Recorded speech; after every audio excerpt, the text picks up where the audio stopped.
Kembali di Sapa Indonesia Pagi, Saudara, kita akan kembali melanjutkan dialog terkait dengan jeratan pinjol, terutama terhadap anak-anak muda dan juga kaum milenial. Sudah ada bergabung narasumber bersama kami, Saudara, ada Pak Tauhid Ahmad, Direktur Eksekutif Indep atau Direktur Eksekutif Institute for Development of Economic and Finance. Selamat pagi, Pak Tauhid. Selamat pagi Mas Gali, apa kabar? Baik, Pak. Pak, yang akan saya tanyakan ini terkait dengan banyaknya masyarakat yang terjerat pinjol, baik ilegal maupun legal. Ini kenapa, Pak? Apakah karena kualitas literasi masyarakat yang masih rendah, Pak?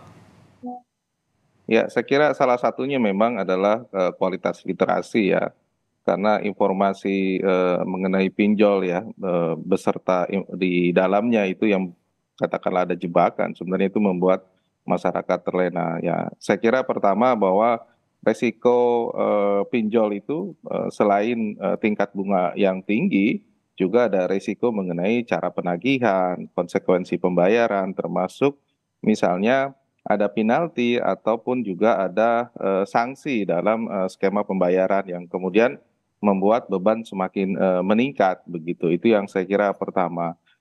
Meskipun katakanlah ada soal literasi bagi yang katakanlah mereka sadar ya, tetapi mereka tidak bisa keluar dari jebakan karena sesungguhnya mereka juga tidak punya tingkat kemampu bayaran membayar pinjaman online. Nah, inilah yang kemudian lepas dari sisi regulasi kita, karena kalau kita lihat pinjaman konvensional biasanya ada syarat berapa tingkat penghasilan, berapa persen dari jumlah yang bisa dipinjam dari penghasilan. Nah, sementara pinjaman online tidak dilakukan, termasuk paling mudah begitu ya untuk mendapatkan, karena siapapun bisa mendapatkan pinjol, termasuk misalnya ibu-ibu, kemudian pekerja yang tingkat penghasilannya minim, apapun ataupun mahasiswa juga bisa melakukan pinjaman online begitu. Padahal tujuan daripada meningkatkan literasi keuangan terutama digital seharusnya memiliki tujuan yang lebih baik ya. Ini bukan hanya konsumsi tapi juga untuk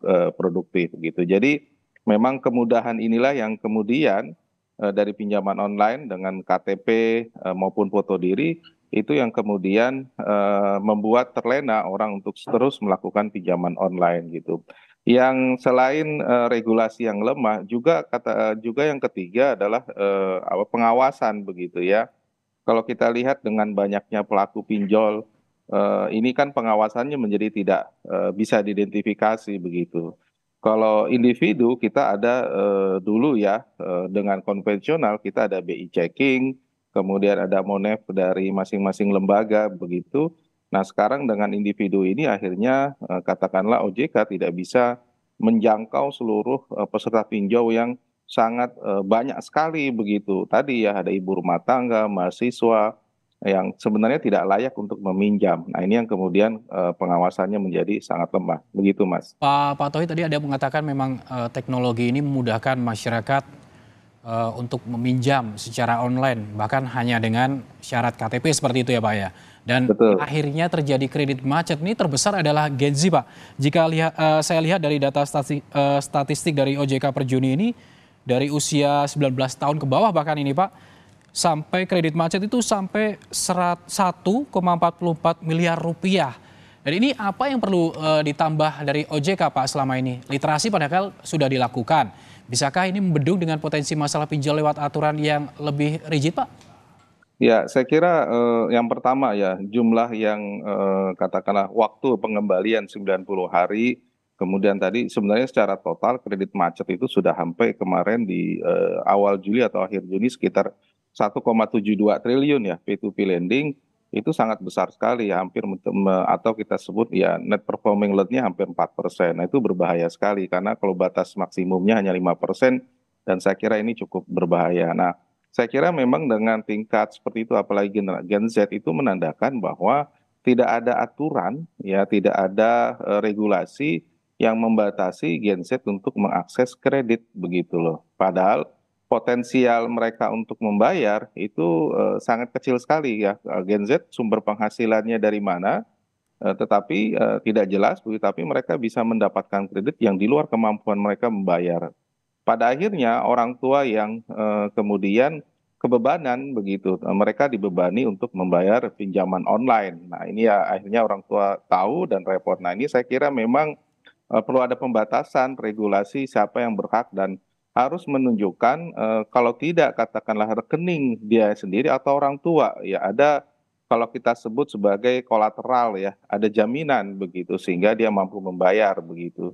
Yang kedua juga ada persetujuan bukan hanya dari generasi Z-nya sendiri, tapi lingkungan sekitar begitu, agar bahwa ini bukan hanya pribadi ya, tapi tanggung renteng begitu ya, sehingga ketika dia secara pribadi melakukan pinjaman orang lain, pinjaman online, orang tua mengetahui begitu ya, jadi kalau ada apa-apa dia siap bertanggung jawab begitu. Nah ini yang kemudian tidak terjadi karena misalnya anaknya minjam ada 2 3 orang, orang tua tidak tahu, tapi secara akumulatif akhirnya dia harus membayar dan padahal dia tidak mampu. Dan akhirnya yang terjadi adalah problem sosial karena mekanisme penagihan oleh debt collector mungkin secara sosial memang akhirnya membuat persoalan tersendiri. Nah, saya kira memang regulasi juga perlu ada disusun aturan baru, kemudian pembatasan termasuk adalah batasan jumlah maksimum yang bisa dipinjam. Gini Pak Tauhid, menurut Pak Tauhid ini aturan seperti apa yang harusnya diterapkan oleh OJK?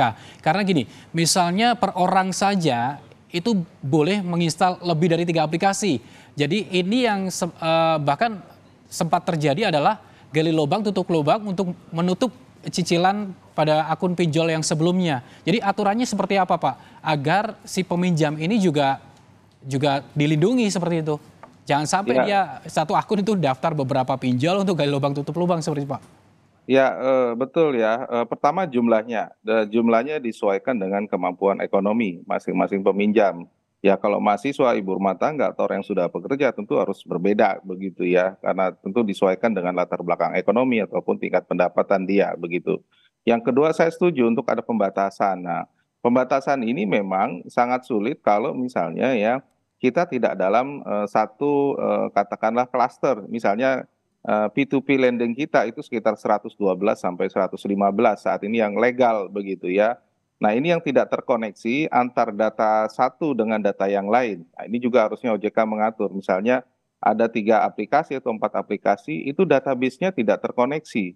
Nah kalau dulu ada kita BI checking semua bank melapor jadi bisa. Nah ini yang tidak terkoneksi. Nah ini yang saya kira harus diatur sehingga kalau dia sudah lebih dari 3 terdeteksi ada early warning system. Nah, ini yang belum dibangun mungkin ya. Dan yang ketiga adalah saya kira harus dibangun sistem early warning system yang kaitannya dengan di sini ada Satgas Investasi ataupun Satgas untuk yang menangani pinjaman online sudah melihat kalau di samping yang legal, yang ilegal juga banyak. Nah, ini yang seringkali mereka bisa mengakses lebih dari 3 atau 4. Nah, gitu. Nah, terakhir saya kira adalah terkait dengan munculnya pinjol yang muncul di web yang iklan mereka memang tidak ada pembatasan. Saya kira ini yang kemudian membuat orang tergiur untuk berusaha mencoba melakukan tadi ya gali lubang tutup lubang. Namun lagi-lagi saya kira memang yang berat adalah literasi. Literasi digital ini tidak ada sekolahnya, tidak ada ilmunya begitu. Saya kira memang mau tidak mau filosofi soal peminjaman untuk kebutuhan produktif itu menjadi bahan yang cukup penting terutama di pendidikan maupun di sekolah-sekolah termasuk juga terkait dengan katakan di apa di web-web ataupun di katakanlah di beberapa aplikasi yang saya kira dominan untuk menyebarkan literasi digital ini begitu. Pak Tauhid, jika tadi kita sudah membahasnya terkait dengan pengawasan terkait dengan akun agar tidak bisa pinjam ke beberapa aplikasi, lalu pengawasan seperti apa terhadap orang atau peminjam yang tentu itu kalau semisal ini kan banyak juga mahasiswa mungkin ya yang meminjam padahal dia tidak berpenghasilan, itu aturannya seperti apa? Karena kan bermodalkan KTP saja, Pak. Ya saya kira pertama begini, saya kira pertama ya ini kesatuan data ya NIK itu kan menjadi dasar informasi awal ya apakah 1 atau 2 orang itu terkoneksi dengan satu peminjam dengan peminjam lain begitu. Nah ini yang kemudian dan itu tentu saja harus dilindungi dengan undang-undang pelindungan data pribadi begitu ya. Sehingga bukan menjadi market tapi menjadi koneksi dan itu memang harus OJK yang bisa mengawasi dengan masuknya kode NIK dalam sistem mereka begitu. Nah, Yang kedua adalah kita harus punya yang kita sebut sebagai preference ataupun credit scoring ya. Nah, ketika katakanlah seseorang minjam terus ada profiling dari credit scoring dengan beragam indikator atau variabel lifestyle dari masing-masing, apakah mereka mampu atau tidak, itu diterapkan begitu. Kalau misalnya dia ternyata tinggalnya di kosan, rumahnya orang tuanya tidak memenuhi syarat dan sebagainya, ya itu seharusnya tidak boleh begitu. Nah, ini yang kemudian tidak diterapkan secara menyeluruh terutama untuk konsumen yang memang sejatinya tidak mampu untuk membayar begitu ya. Pak Nah, Tauhid, terakhir ya soal pengawasan saya kira juga penting bahwa ya yang sudah masuk katakanlah yang kalau ilegal sudah ada Satgas Investasi, tapi pengawasan yang legal ini juga perlu begitu ya, karena saya kira memang mereka katakanlah yang tingkat bunganya tinggi juga harus diberikan sanksi. Ini banyak yang tidak rasional begitu. Jadi ini juga penting. Pengaturan bunga dan sebagainya itu menjadi indikator bahwa seseorang bisa terjebak dalam pinjaman online atau tidak begitu. Pak Tauhid terakhir Pak Tauhid, ini apakah artinya menurut Pak Tauhid ini OJK terlalu kecil untuk mengatur pinjaman online, Pak? Ya, saya kira dengan situasi sekarang sebenarnya sudah diawasi ya dengan tadi ya. Tetapi sebenarnya dari segi regulasi memang kecepatan teknologi jauh lebih cepat daripada si regulasi begitu ya, sehingga proses pengawasan yang dilakukan EJK tidak bisa mengantisipasi perkembangan teknologi tadi. Itu yang pertama. Yang kedua, saya kira kapasitas dengan tumbuhnya katakanlah jumlah pinjaman online yang customer ya puluhan juta orang itu memang nggak cukup dengan katakanlah jumlah OJK yang sangat terbatas, terutama yang menangani hal ini. Saya kira memang apa namanya ya perlu berbenah diri juga OJK dengan situasi perkembangan teknologi dan tingkat konsumsi yang tinggi terhadap pinjaman online ini begitu. Ya Pak saya Tauhid, kira memang ada perubahan regulasi sangat penting. bagaimana dengan syarat bagi peminjam dan juga dari pinjol sendiri agar si peminjam ini tidak terjerat utang atau terlilit utang gitu? Untuk menghindari Yang aksi-aksi kriminal yang sebelumnya juga pernah terjadi. Ya, yang pertama saya kira memang apa namanya kualifikasi siapa yang bisa meminjam itu tidak apa namanya perlu ditambah. Bukan hanya foto dan sebagainya, ada surat persetujuan. Ya, kalau dia masih belum punya penghasilan, maka orang tua wajib mendatangani surat kuasa dan sebagainya, termasuk katakanlah apa yang menjadi kolateralnya begitu. Ini kan soal jaminan begitu. Sehingga paling tidak ketika minjam ada sanksi sosial di sekelilingnya begitu ya. Itu yang pertama. Yang kedua juga kalau misalnya tidak terdeteksi maka saya kira memang bagi peminjam ini juga harus mekanisme tanggung renteng. Ini yang saya kira tanggung renteng apa keluarga dan sebagainya itu diberlakukan. Ini yang saya kira penting begitu.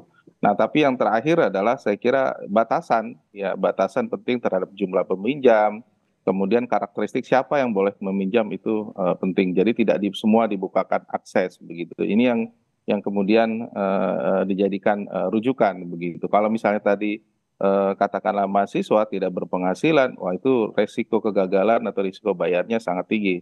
Karena mereka hanya mengandalkan uang kiriman bulanan dan itu tidak cukup. Apalagi kalau misalnya digunakan untuk investasi yang penuh resiko ya, atau untuk gambling yang penuh resiko. Nah, ini yang saya kira juga tidak bisa begitu. Baik, terima kasih Pak Tauhid Ahmad, Direktur Eksekutif Indef. Sebetulnya tadi kami juga ingin mengundang OJK dengan AFPI juga untuk berbagi pandangan bersama Pak Tauhid, namun sayangnya masih belum ada waktu. Terima kasih kembali Pak Tauhid telah bergabung bersama kami di Sapa Indonesia Pagi. Selamat pagi. Selamat pagi.